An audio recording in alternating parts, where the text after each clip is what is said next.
Today I'm here with Charles Shipley. He first became a verger at Grace Cathedral in the year 1988. And he's back after having retired to Kansas City. We're really grateful to see him. Mr. Shipley, could you tell us a little bit about what a verger is? A verger can be different things in different congregations. Here, the vergers work very much on an English model, which is to just make sure that the services go smoothly, that the participants have what they need to do their own jobs during the service, to keep all the balls in the air, lots of furniture moving, lots of setup, ordering supplies, whether it's wine, wafers, candles, charcoal. Holy oil? Yeah, incense. We make the holy oil, but just to enable others to do their jobs in the liturgies. Yeah, and you've been here for so many years. I wonder if you can talk about just some of those situations where things were weird or not what you normally expect. Yes, one that comes to my mind is during, I hadn't been here very long at all, but during a modern dance performance, a woman came down the center aisle and opened her coat and was wearing nothing underneath at all.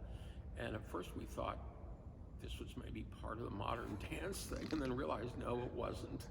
And one of the other vergers went and wrapped her in his verger's gown and escorted her off stage. And I was new enough, I really didn't know that anything was really wrong. We just thought it was very peculiar.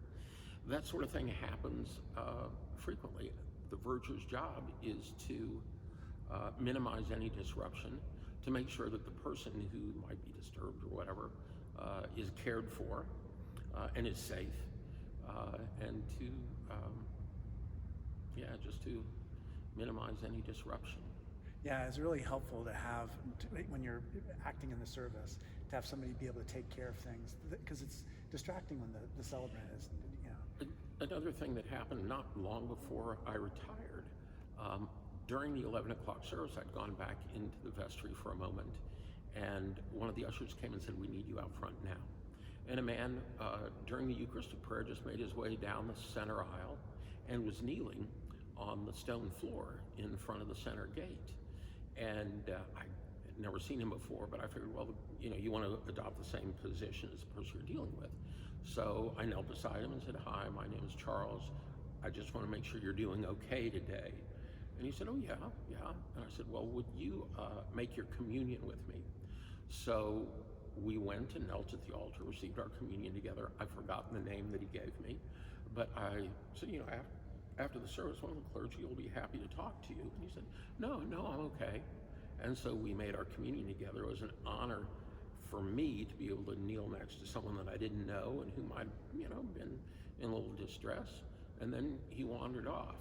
And so that's the kind of thing that vergers can do to help with, again, so the clergy can focus on their own work and we can help things run them more smoothly. Yeah, in a way you kind of de-escalate a lot of it. A lot of it. Interesting.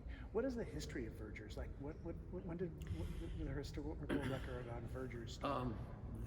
There was in the Roman Catholic Church there was a minor order who was kind of a doorkeeper, and ensuring order in the services, leading the procession in and out. You see the vergers carry sticks. Originally that might have been to clear a path. Right, I can imagine. There weren't pews or chairs, so you had to make your way for the procession through the church or the cathedral.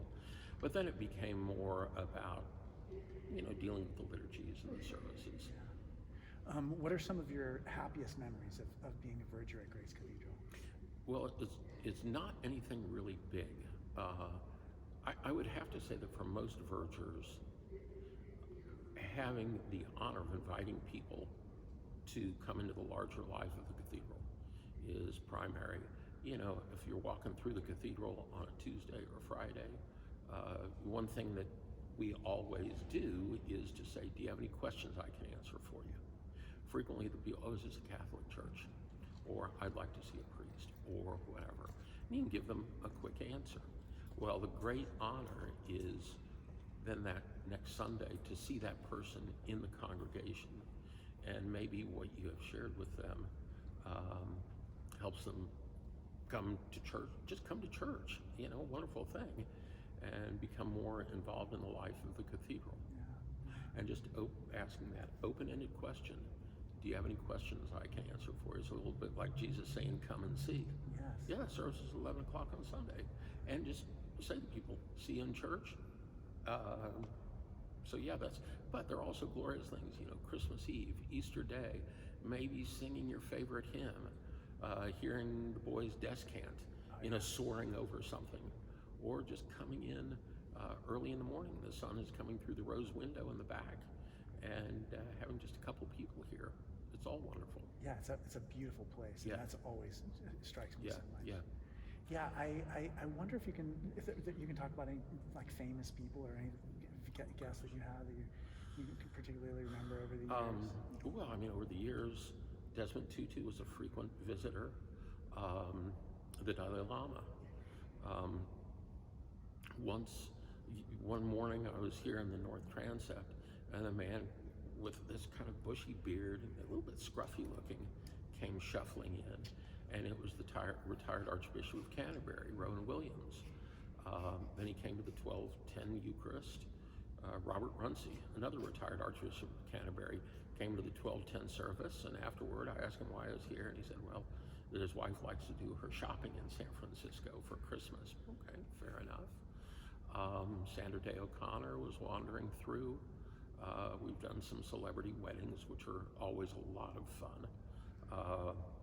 And you just ask the exact same questions. Do you have any questions I can answer for you? And but yeah, you get all kinds of people. Yeah, I can imagine.